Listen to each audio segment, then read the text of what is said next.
Rain pattered on the old tin roof behind the restaurant, each drop slipping through cracks, falling onto the cold concrete floor, merging into shimmering puddles reflecting the faint yellow glow of the lights.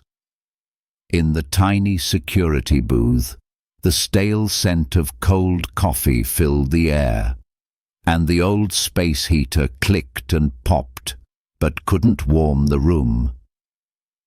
The man sat there, wearing a faded grey security uniform, the collar frayed, his hands wrapped around a paper cup, still releasing a faint wisp of steam, his eyes staring distantly through the dusty glass.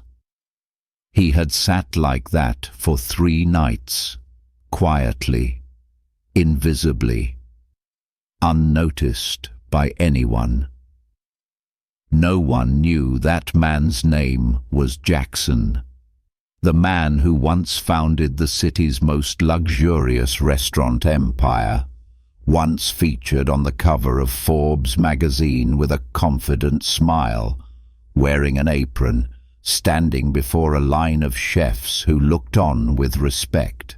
Back then, every plate that reached a guest's table was inspected by him, every glass of wine poured at the precise angle he demanded.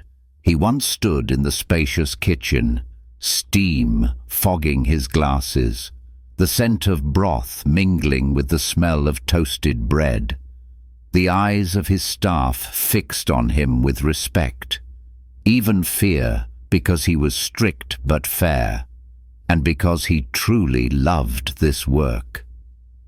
But everything changed when the numbers started to go wrong.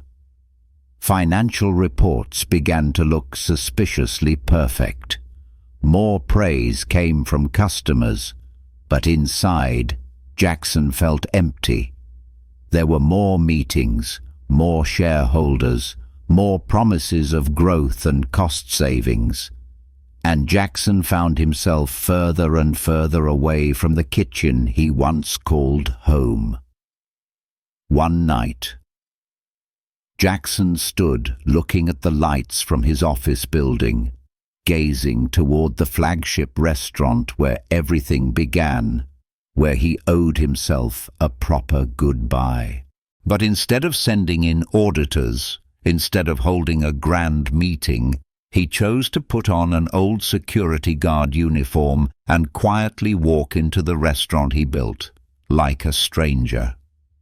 On the first night, he sat in the security booth, listening to the laughter of young chefs, loud rap music, the clatter of spoons and forks. No one looked at him. No one greeted him. No one knew that the old security guard sitting there was the man who once scrubbed every corner of the floor, who cooked every dish with calloused hands hardened by kitchen flames.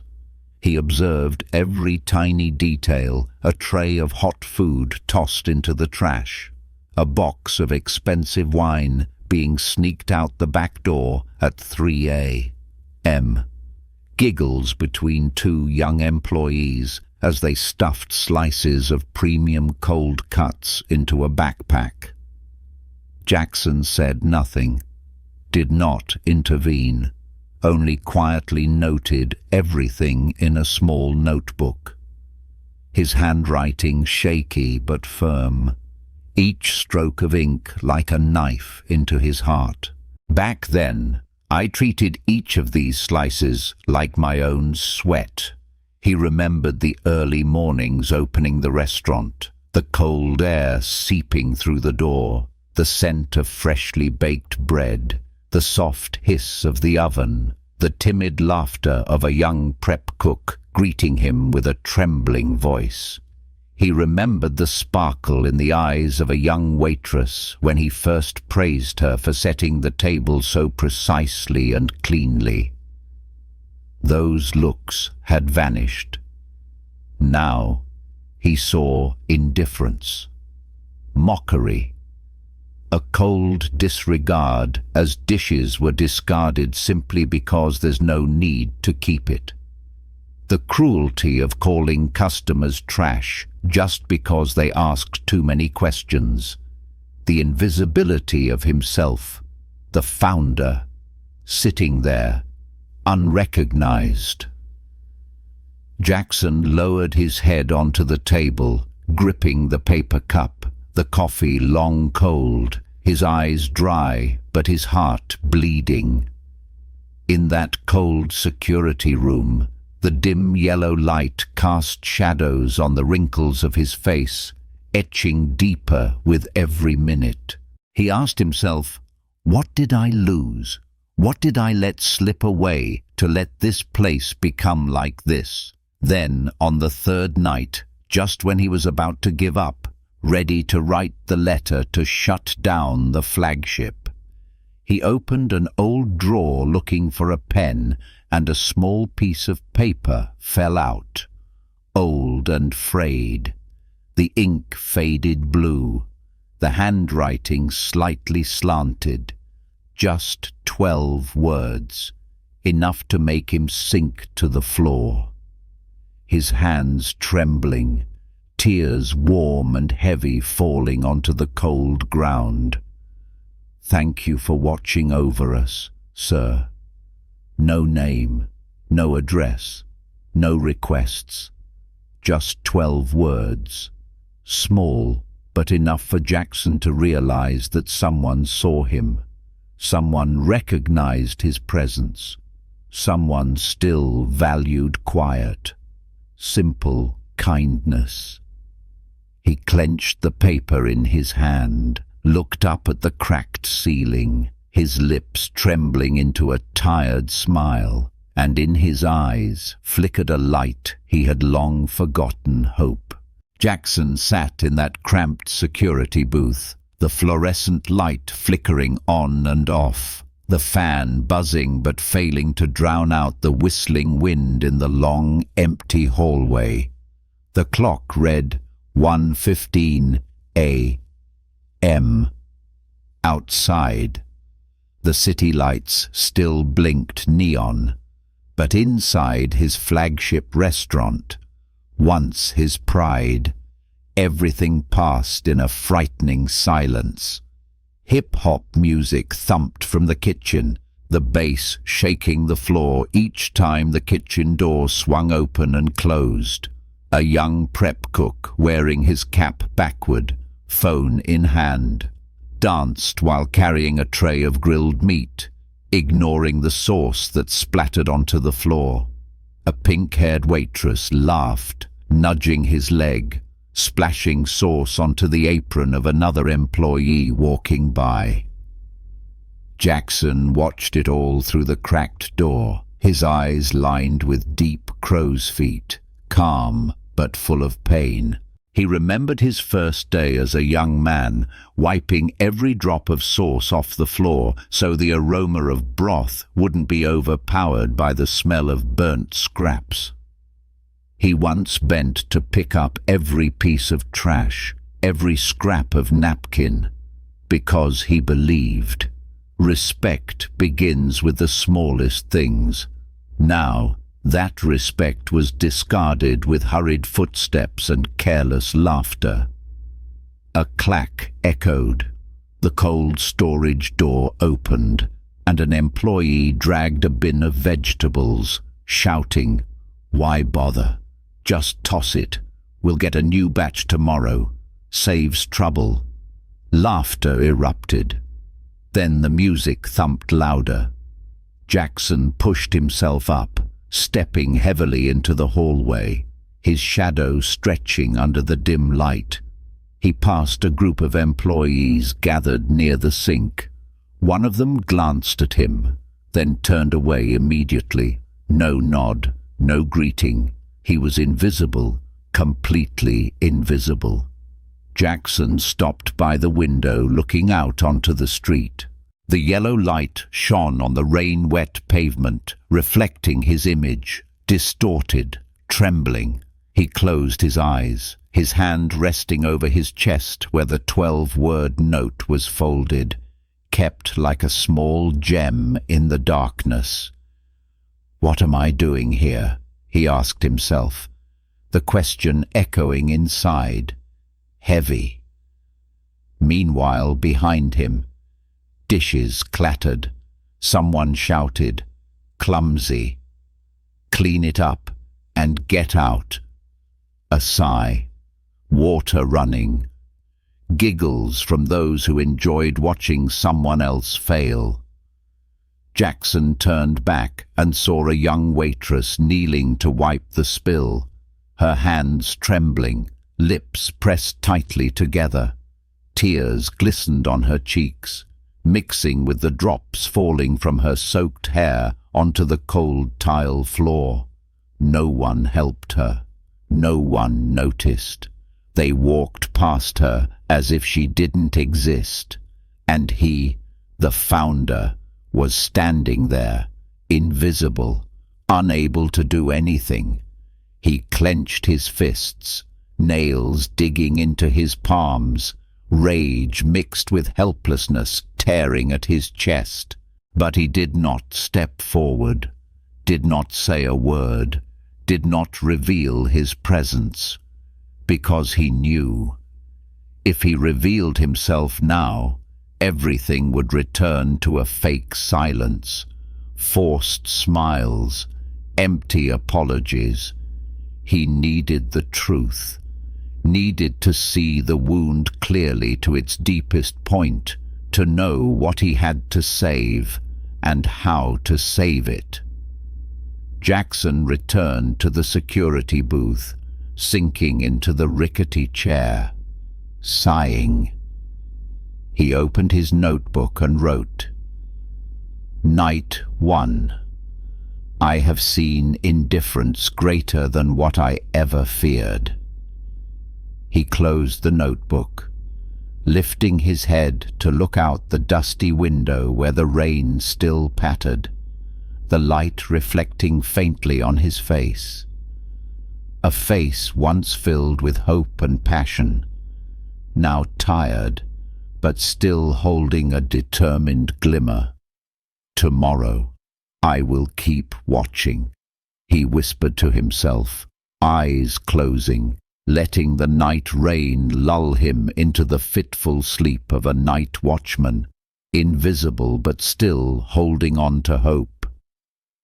On the second night, Jackson arrived earlier than usual. It was still drizzling, the drops clinging to the windshield, shimmering under the streetlights, merging, separating, like faded scars. He sat in the old car parked in the corner of his restaurant's lot, watching people pass by, feeling loneliness slip into every crack of the night. He stepped out, adjusted the faded security uniform, took a deep breath, letting the cold air fill his lungs. The cold kept him sharp, reminded him why he was there. His footsteps echoed softly on the wet tiles, step by step, unnoticed. The back door of the restaurant opened, a wave of warmth and food aroma drifting out, mixing with the scent of rain. He stood in a corner, observing. Around 1A, a truck with no logo pulled up close to the delivery door. Headlights off, engine idling with a rough sputter. Two men in black jackets stepped out, faces hidden under hoods, hands moving quickly to open the back of the truck. Jackson held his breath, eyes never leaving their movements. From the kitchen door, a young cook pushed out two large foam boxes sealed with black duct tape, unmarked. The young man didn't look around, dragging the boxes to the truck. One of the men in black opened the truck, expertly lifting the boxes inside, like they had done this many times before. No paperwork, no signatures, no words exchanged, just a cold nod. Then the truck drove off silently, leaving tire tracks on the wet tiles. Jackson stood in the dark, his chest tightening with every beat. He pulled out his phone, snapping a photo of the license plate, his hand trembling slightly, but his eyes staying sharp. He knew what was in those boxes: Wagyu beef cuts, imported cheeses, rare wine bottles. The ingredients he once treated like treasures because they were the soul of every dish he created. This isn't just theft. This is betrayal, Jackson whispered, his voice hoarse. He remembered every face he once trusted, every promise of, "We will protect your reputation." Now, they were selling that reputation away on rainy nights, trading it for thick envelopes no one else would ever see.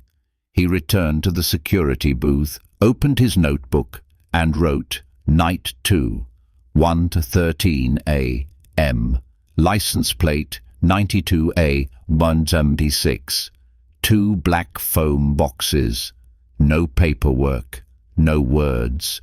Silence kills trust faster than lies." When he finished writing, he closed the notebook and set it down next to the cold coffee cup. He sat still, staring into the emptiness where raindrops fell and formed expanding circles that slowly disappeared, just like his trust, ring by ring, breaking apart. A soft giggle echoed in the hallway. 2 young employees walked by, and one of them said, "Don't worry, that old security guard doesn't even look at us." The other burst into a shrill laugh that vanished as the door slammed shut. Jackson closed his eyes and took a deep breath. He wasn't angry, nor was he sad. He only felt a coldness seeping from his skin into his heart, weaving through every vein, making his hands numb. If I want to know how rotten this place has become, I have to let it keep happening. I need to watch it decay down to the roots, he told himself, then leaned back in the chair, letting his eyes close, drifting into a restless sleep, his hands still resting on the notebook, ready to record any strange sound in the night. The second night passed in silence, but Jackson knew that silence was hiding screams only he could hear. And when the first light of morning shone through the fogged glass, he opened his eyes and saw his reflection, a lonely night watchman, but with eyes that no longer looked lost. Jackson sat in the security booth, his calloused hands gently brushing the yellowed page of his notebook. He closed his eyes, letting the scent of the rainy night mix with the whistling wind in the hallway, pulling him back to the years long gone.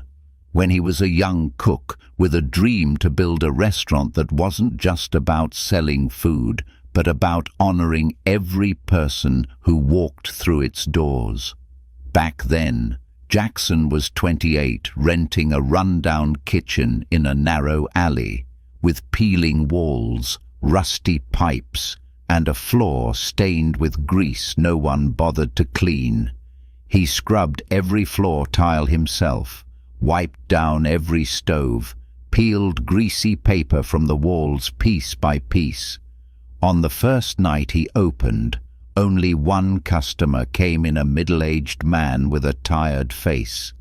He sat before the plate of spaghetti Jackson made by hand, eating slowly, tears falling onto the silver fork. "Thank you, kid. This reminds me of my wife."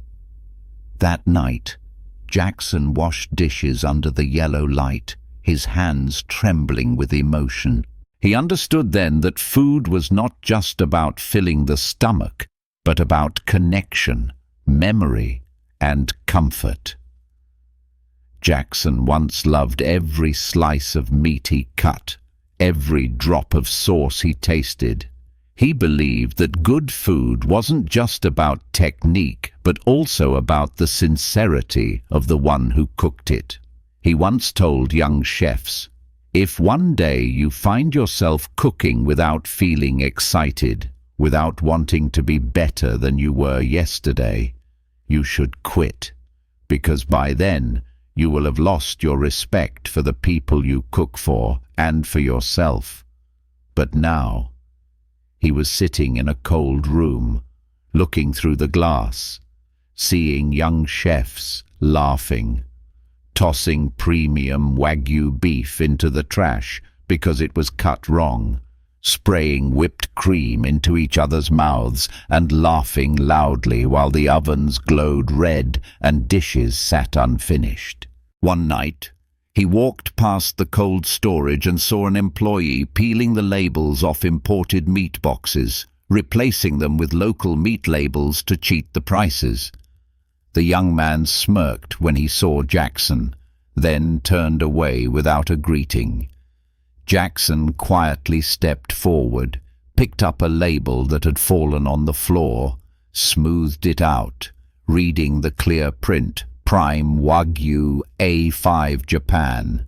He let out a soft sigh, slipped the label into his pocket, and walked out, leaving the cold storage behind him. In that moment, the coldness he felt wasn't from the icy air blowing from the storage, but from the silent betrayal, quiet yet more painful than any spoken word.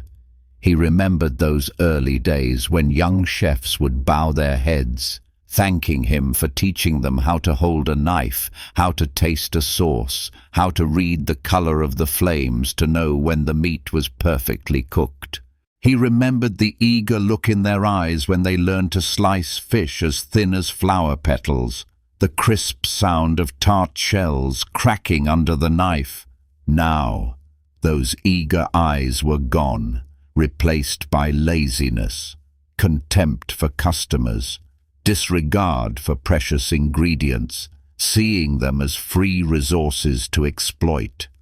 Jackson asked himself, "Where did I go wrong? What did I lose to let this place that was once a home become so cold?" That night, Jackson did not sleep. He walked slowly down the hallways, looking at the cracks in the walls, at the old posters still hanging with the motto he had once written, "Every dish, every person, deserves to be honored." He stood before that poster for a long time, his trembling fingers brushing against the words he had once written by hand when his heart was still full of fire. He returned to the security booth, opened his notebook, and wrote, "Night 3. It's not that they've forgotten the value of food, they've forgotten their own value." Jackson set down his pen and lifted his head, his eyes meeting his reflection in the fogged glass, seeing an old man with grey hair and a wrinkled face, but with eyes that still held the light of the cook he once was. Tomorrow, I will continue. I will find the answer, he promised himself, closing the notebook, quietly embracing the pain growing inside him, a pain that also pushed him not to give up. That night, the rain stopped, but the sky remained grey, the wind slipping through the cracks in the door, carrying the musty scent of old walls. Jackson pulled on his faded security jacket and stepped out of the room, his shoes crunching on the dusty floor. He decided to patrol the back storage area, once the lifeline of the restaurant, where every crate of vegetables, every precious bottle of wine, every piece of imported beef was received with care and strict inspection. But now, Jackson wanted to know what was truly happening in the place that was once his pride. Around 2A, A yellow light spilled faintly from the crack of the cold storage door, flickering like the weak flame of a dying candle. Jackson pressed himself against the wall, holding his breath, observing. A man stepped out, wearing the restaurant's chef uniform, but in his hand was a carefully wrapped wine bottle. His eyes darted around, scanning the area before stopping when he saw a shadow approaching from the alley behind. The other man wore a dark jacket, hood pulled over his head, walking with an oddly calm demeanor. He said nothing, stopping at the cold storage door, extending his hand. The young chef hesitated for a second, then handed over the wine bottle, quick and decisive, as if this was a transaction they had done dozens of times. In return, the stranger handed him a thick envelope, folded double, then turned and walked away, disappearing into the darkness.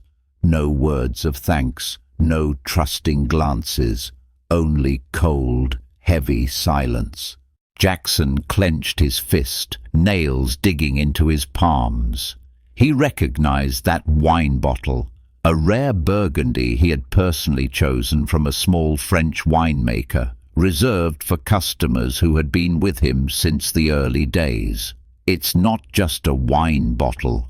It's my way of saying thank you to my customers. He remembered the late nights sitting with his kitchen team, sharing small stories about customers, about those who had lost loved ones, those exhausted after long business trips, and how they had left with smiles after a good meal. Now, everything was turned into cheap goods, exchanged for an envelope of cash in the dark. Jackson stepped back, quietly pulling out his notebook, writing Night 4, 2:07 a.m. Burgundy wine bottle, exchanged for cash. Recipient night shift chef, giver unknown. No words, no eye contact, no conscience.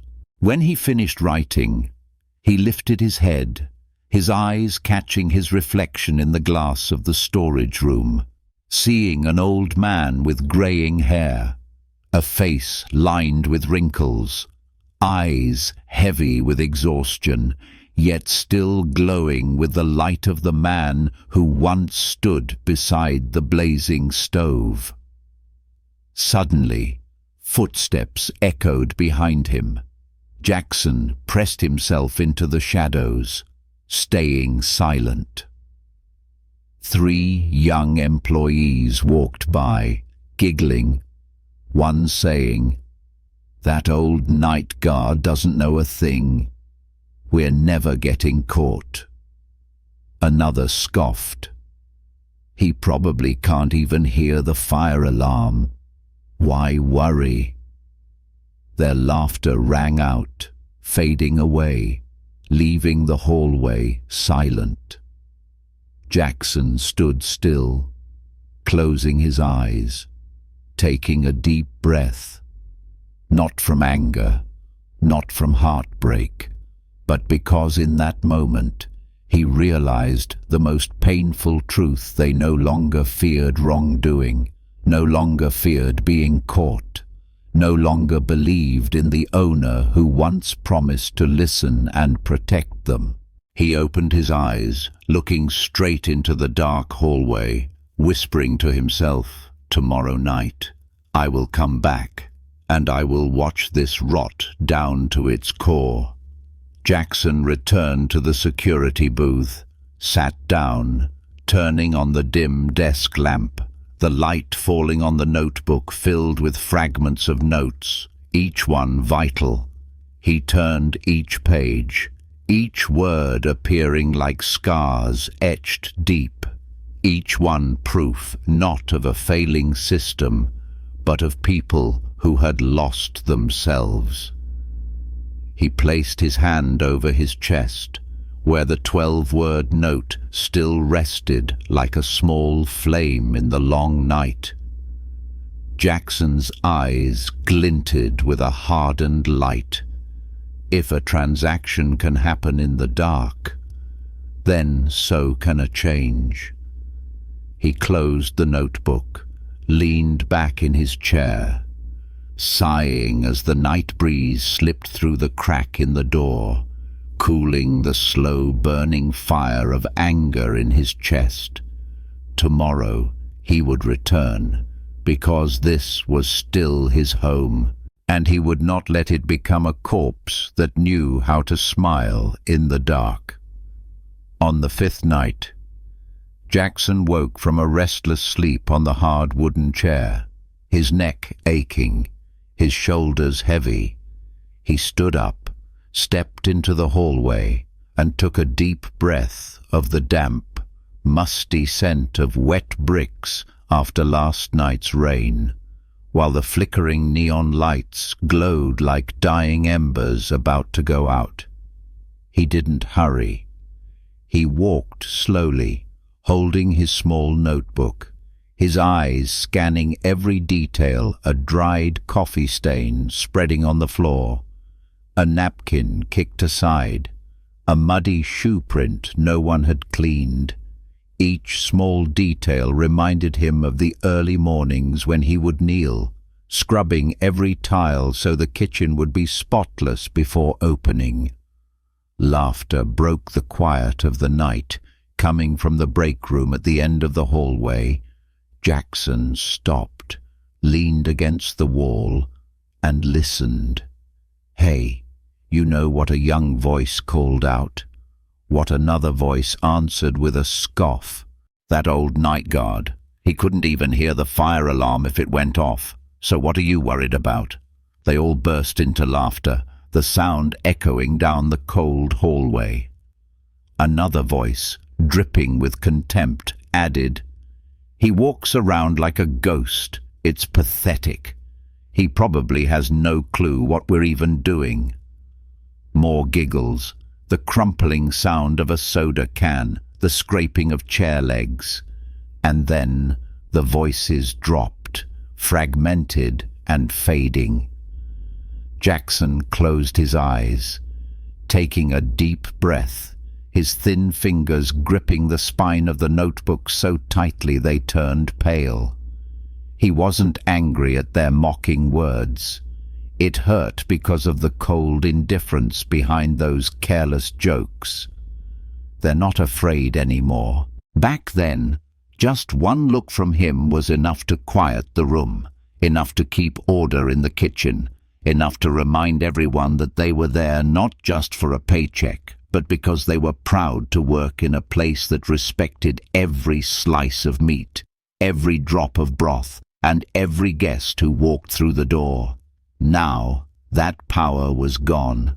That trust had vanished, all of it swallowed by sharp jokes, scornful glances, and sneers in the dark. Jackson slowly opened his notebook, his hands trembling. But his handwriting remained steady at 3:23 a.m. They laugh when they mention me. They laugh because they think I'm blind, deaf, invisible. Indifference kills value even faster than betrayal. He closed the notebook, turned, and walked toward the cold storage door. In the darkness, he saw a young kitchen assistant sitting on the floor, arms wrapped around his head, next to an overflowing trash bin with dirty water. The boy was breathing heavily, tears streaking down his young, sweaty face. Jackson stood silently, watching, saying nothing. He knew the boy had just been yelled at, had towels thrown in his face, humiliated by the same co-workers laughing in the break room. He remembered himself over 30 years ago, crouched in a kitchen corner, hands greasy, crying from the pressure, from fear of making mistakes, from fear of disappointing customers. He stepped forward and gently placed a hand on the boy's shoulder. The boy flinched, looking up at him with red, frightened eyes. Jackson shook his head softly, his gaze kind but sorrowful. "It's okay," he said quietly, his voice hoarse and low, but carrying a strange weight. The young worker stared at him in surprise, then nodded, stood up, adjusted his apron, and clenched his fists. Jackson turned away, leaving without a name, without an identity, leaving only a quiet message in the night. Don't let fear and their laughter kill who you are. That night, Jackson returned to the security booth, setting his notebook down on the table, his vision blurred with tears. It wasn't weakness. It was because he knew there were still people who hadn't lost hope, who still needed to be seen, who needed him to stand. He told himself tomorrow, "I will continue, for those who still have pride, for those who need to be seen." And as he closed his eyes in the dark, those mocking laughs still echoed, but they no longer frightened him, because Jackson knew that one day soon he would step out of the darkness to bring light back to this place. One more time. The cold compressor hummed as Jackson opened the cold storage door. The chill hit his face, fogging his glasses for a moment, while his hands, already calloused from years of work, went numb from the biting cold. He paused, letting the smell of raw meat, plastic, and cold metallic air mix, hitting his nose. The cold storage had once been the silent heart of the restaurant, where each piece of meat, each fish, each bundle of vegetables was carefully preserved, waiting its turn to become a warm dish that would bring happiness to customers. But today, the cold storage felt different. Jackson stepped further inside, his shoes crunching on the cold steel floor.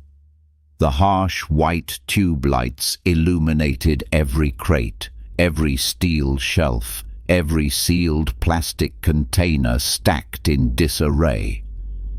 He picked up a box of beef, his eyes glancing at the label "Local Beef." The text was sharp and clean, but Jackson frowned, feeling the weight in his hands wasn't right for cheap meat. He set the box down and gently peeled back the corner of the label. Underneath was an older label, the English letters shaky, the ink faded, imported Wagyu A5. He peeled off the top label completely, exposing the real label under the harsh light. He froze. This wasn't a mistake, wasn't a system error, wasn't an accident. This was systematic deceit. He reached for a tray of salmon nearby, the frozen moisture clinging to the clear plastic wrap. The label read, "Local Salmon." He peeled it back, and underneath appeared the words, "Wild Alaska Salmon, Premium." The faded green ink proved time had passed. And this was likely not the first time these labels had been switched. Jackson felt the cold was no longer just from the room's temperature. It came from the quiet betrayal in front of him, the undeniable truth laid bare. He remembered the customers who had come to his restaurant, sitting by the large windows, trusting the quality he promised, spending money they had saved all week just to experience a meal worth it. Now they were being lied to, sold out by the people he once trusted. Jackson closed his eyes, the compressor's hum steady. the sound of water droplets falling from melting ice, mixing into the chilling silence. I've been gone too long. I've stayed away from the kitchen for too long. He slowly opened his eyes, pulling the notebook from his pocket, his fingers trembling as he placed pen to paper. But his writing remained firm and clear. Night 6, 1:48 a.m. Fake labels. A system of lies. The soul of the restaurant suffocated in the very place that was once its heart. He took a deep breath, placed the peeled label into his pocket, a small piece of evidence, a reminder that silence is complicity. Just as he was about to turn to leave, the cold storage door opened again. A kitchen worker stepped in, holding a black trash bag, eyes dull, mumbling, "Damn, it's cold. Just want to get this over with." The boy tossed the trash bag into a corner, not noticing Jackson standing in the shadows. As he turned to leave, Jackson saw a clear plastic bag fall from the trash. Inside was a whole, untouched piece of beef. Jackson picked up the meat, seeing the signature marbled fat of Wagyu, its faint aroma lingering even in the cold air. It wasn't trash. It was waste, carelessness, or worse.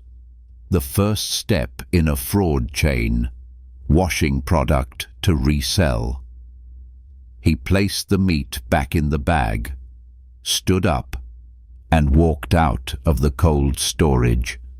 On his shoulders, the security uniform shook slightly with each step, but his gaze was steady. He knew what he had to do. Back in the security booth, Jackson laid the fake and real labels on the table, staring at them for a long moment before carefully placing them in an envelope. He looked out through the glass window, where the night was still dark, the wind still cold, and his heart still hurting. But this time, the pain had become resolve. He whispered, "Tomorrow, I will return, but not just to watch, but to reclaim the honor for those who still believe this place is worth fighting for."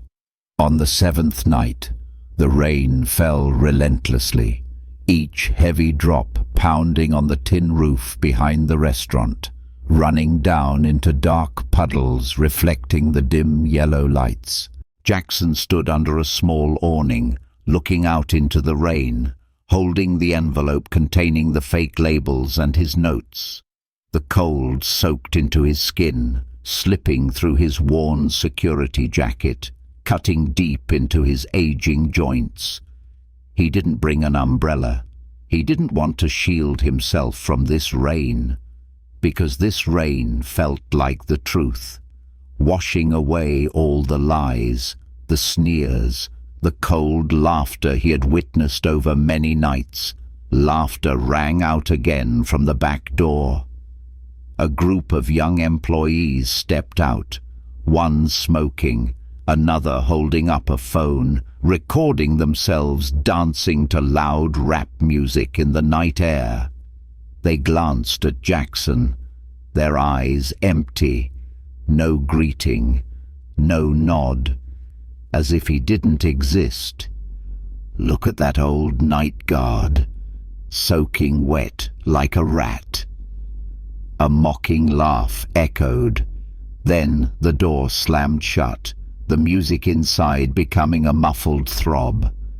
Jackson stood still. The rain grew heavier, soaking his shoulders, seeping into his collar, running down his spine, icy cold. His shoes were soaked, water seeping through his socks, chilling his feet. He raised his hand, letting the raindrops fall on his wrinkled palm. In that moment, he remembered a rainy night years ago, when he was a young chef, running to deliver a meal to an elderly customer after the delivery van broke down. That night, he made it in time, and the customer had cried, thanking him for keeping his promise. That night, Jackson believed that kindness was the only thing worth keeping on any journey. But now, he stood outside his own restaurant, forgotten in the cold rain by the very people he once trusted and taught. He knocked softly on the back door. No one opened. He knocked again, harder. Still, silence. The music inside drowned out the knocking, drowned out the rain, drowned out the heavy breathing of the old man. Jackson lowered his hand, bowed his head, letting the rain pour down onto his graying hair, onto his wrinkled face, mixing with the tears that quietly fell. I once swore that no employee working for me would ever feel abandoned, forgotten, and yet here he was, the founder himself, abandoned in the rain, treated like an invisible ghost no one cared to see, no one cared to open the door for. He stood there. He didn't know for how long, until the laughter inside quieted, until the sound of rain became familiar, like a dark lullaby for an endless night. Finally, the door creaked open, a faint yellow light spilling out. A young cleaning woman on the night shift, dark circles under her eyes, jumped when she saw Jackson standing there, drenched. She didn't say a word, only avoided his gaze, opened the door wider, and quietly turned away. Jackson stepped inside, water dripping from his coat, leaving a trail on the cold tile floor. He didn't say a word, didn't scold, didn't complain. He only watched the woman's silhouette as she mopped the floor, feeling a sorrow creep into every breath. He returned to the security booth, sat down, opened his notebook, his hands trembling but still able to write Night 7, forgotten in the rain. Not because they don't know who I am, but because they no longer care. Jackson set the pen down, leaned back in his chair, closed his eyes, letting the cold seep deeper, letting the pain etch itself into him, and letting the silence of the night carve into his heart a promise: tomorrow. I will be silent no more. In the dark. The rain continued to fall steadily, but Jackson knew that within that cold, a resolve was forming, quiet yet strong, preparing for the confrontation that could no longer be avoided. After that freezing rainy night, Jackson returned to the security booth, his body still wet, his shoulders heavy, his chest tight. He sat down, the cold from his damp clothes seeping into his bones, making every joint ache as he opened the old, rain-wrinkled notebook. Before he could write another line, he looked around the tiny security room. In the corner stood an old, rusty metal cabinet, the hinges creaking every time it opened. That cabinet had been there since the restaurant opened, once a place to store delivery logs, inventory receipts, and sometimes thank you letters from customers back when he was the head chef. A strange urge pulled him toward that cabinet. Jackson bent down, his hands trembling as he opened the door, the smell of rust and old paper hitting him. He sifted through the yellowing stacks of paper, outdated receipts, old orders, each paper a trace of a time filled with fire and passion. Suddenly, a small, neatly folded piece of paper fell out from between the old invoices. The paper was crumpled, the corners slightly torn, the blue ink on the slanted handwriting fading with time. Jackson froze, his heartbeat slowing as he unfolded the paper. On it, there were only 12 words, slanted, carefully written, in fading blue ink. "Thank you for watching over us, sir." Jackson sank into his chair, his hand trembling, his eyes burning, his breath catching. In that moment, all the sneers, the mocking words, the lies, the contemptuous glances he had witnessed during those long nights, all of it fell silent. Only those 12 small words remained, like a drop of warmth falling into his heart, soothing the wounds he had carried through so many cold nights. He lifted the paper closer, studying each slanted letter, the gentle but firm strokes, as if written by hands that had worked hard, hands that trembled as they wrote yet remained steady. He wondered, who had written this note? A memory surfaced Rosa, the night shift cleaner, a woman with streaks of grey in her hair, a frail frame, kind eyes, always quietly sweeping every corner of the restaurant after each long night. She never complained, never grumbled, only gave a gentle smile whenever she saw him, before bowing her head to continue her work.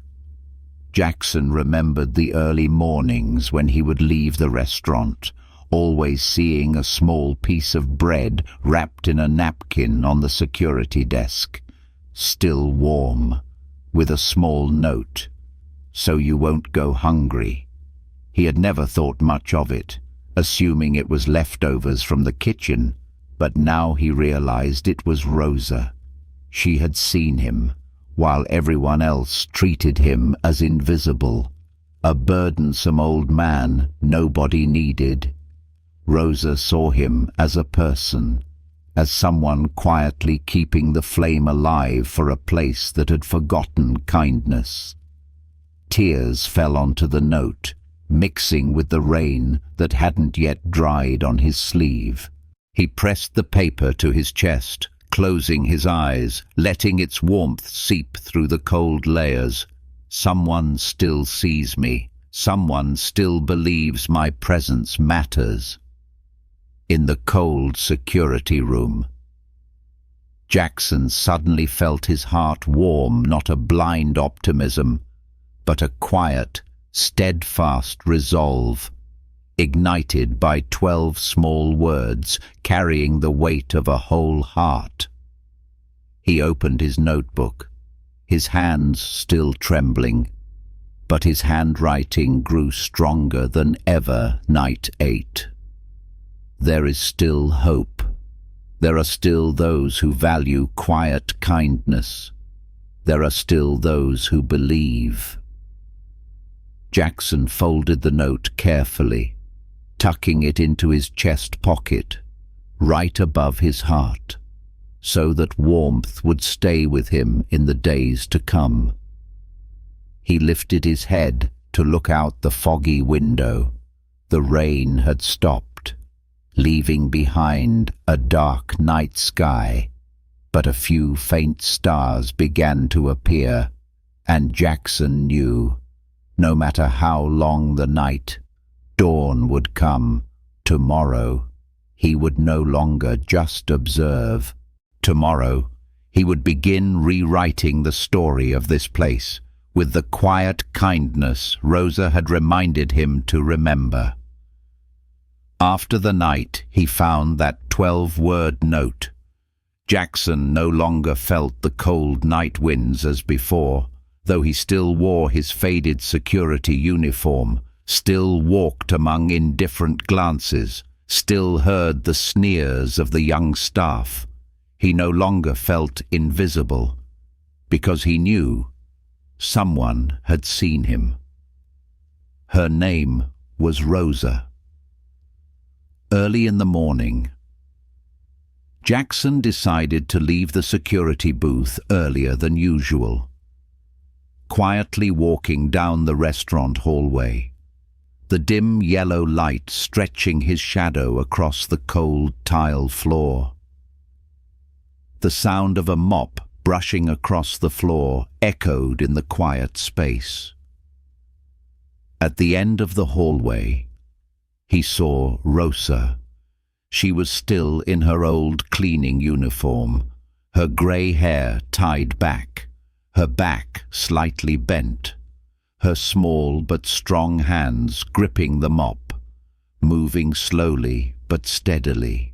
With each pass of the mop, the floor shone a bit brighter, a bit cleaner, as if Rosa was washing away the chaos, the stains, and the lingering lies left from countless long nights.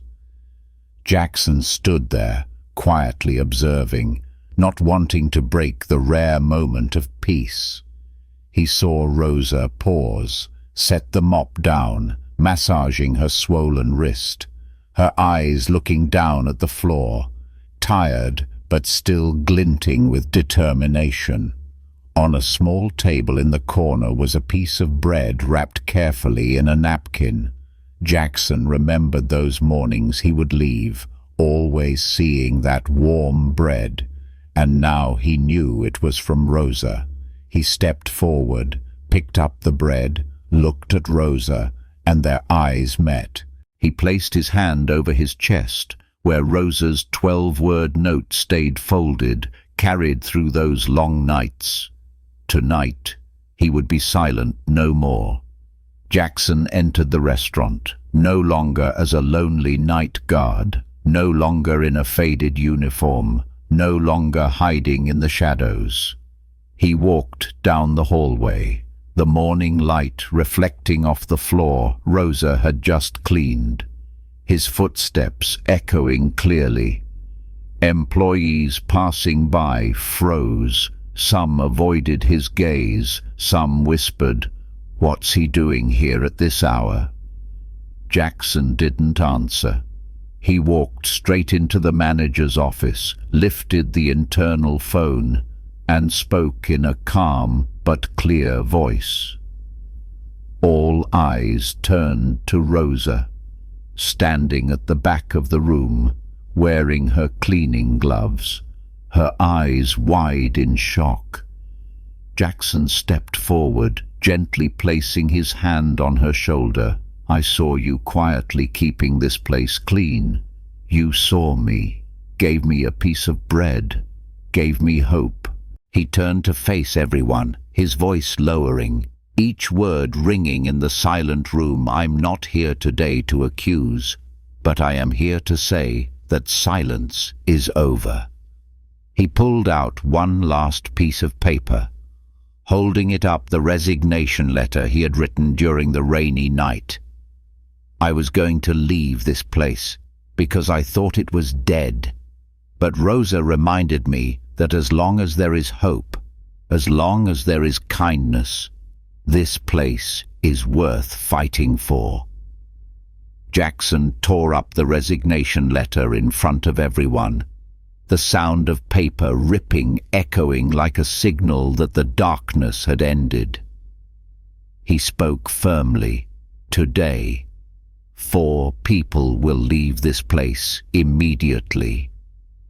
He called out the names of those who had lied, betrayed, mocked the values this place once stood for.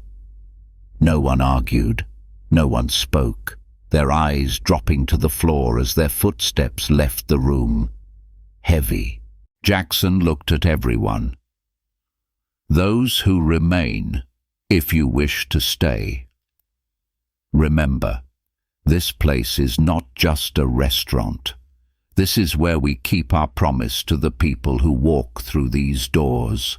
He placed his hand on Rosa's shoulder, lifting her hand high. "From today, Rosa will be the night shift supervisor, reminding everyone that quiet kindness is worth more than any trophy." The dining room was silent, Then a round of applause broke out, hesitant at first, then louder, until it echoed throughout the room. Tears fell from Rosa's eyes as she wiped them away, her shoulders trembling, but her eyes shining, stronger than ever. Jackson looked around, exhaled softly, a gentle smile crossing his face. We will begin again, with kindness, with integrity, from the smallest of things. That afternoon, Jackson stepped out of the restaurant, the late sunlight casting its glow on his silver hair, the wind rustling the leaves, carrying the warmth of a day lived fully. He placed his hand on his chest, touching Rosa's 12-word note, the note that had kept him, that had reminded him why he started everything. He turned back to see Rosa standing at the door, nodding, smiling, her eyes warm and strong, saying thank you without words. Jackson smiled back, a light of rediscovered faith shining in his eyes. There will never be a perfect place, but any place can become a home if people can still see each other. Then he turned and walked away, leaving behind not a restaurant, not an empire, but a community built on kindness and the honoring of human dignity. And along the path he walked. The afternoon sun stretched long, leaving his shadow on the ground, not quiet, not invisible, but the silhouette of a man who stood up, who defended the values thought to be lost. You don't need to be the most powerful person to create change. You just need to be brave enough to believe in kindness, because kindness always begins with the smallest of things.